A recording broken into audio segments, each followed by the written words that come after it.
गुलाम शाह तो रात को पहुंचते थे कराची, रास्ते में रुकते हुए लोगों से मिलते हुए, जो उनका जान पहचान वाला था तो उसी स्पीड से उनकी गाड़ी की रफ्तार ही होती थी। वो शाम को 5 बजे पहुंचे, सीधा अस्पताल में दाखिल हुए और उसी रात को उनको वेंटिलेटर पे चले गए और 24 घंटे अगली सुबह जुम्मे की सुबह 12:30 बजे उनका, रात को 12:30 बजे जो थर्सडे और फ्राइडे के बीच वाली रात, उसमें इंतकाल हुआ।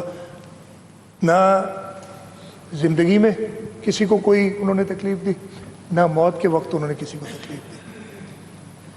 उनके लाखों मुरीद जो हैं वो अफसरदा उनकी वफात से हो गए। पाकिस्तान पीपल्स पार्टी ने एक अपना सच्चा वफादार कारकुन, हम सब पे अच्छे बुरे वक्त आए, सही गुलाम शाह, वो ज़माना भी याद है मुझे अच्छी तरह याद है।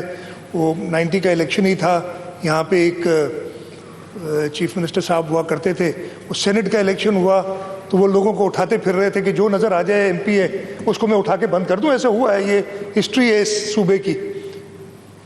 उस वक्त साबित कदम रहे और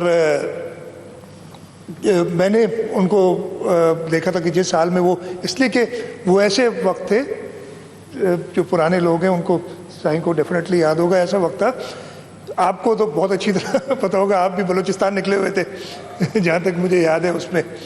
तो वो किसी भी हालत में, मैंने उनके खुद रहा है, उनके साथ उनको एक जगह पे ठहराया था जाके, वो इतने खुश रहते थे इसकी इंतहा नहीं।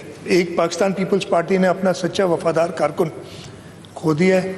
मैं दुआ करूँगा कि अल्लाह ताला उनको जन्नत फिरदौस में जगह दे, उनके ख़ानदान वाले, उनकी, मेरे खालू भी थे रिश्ते में, तो उनकी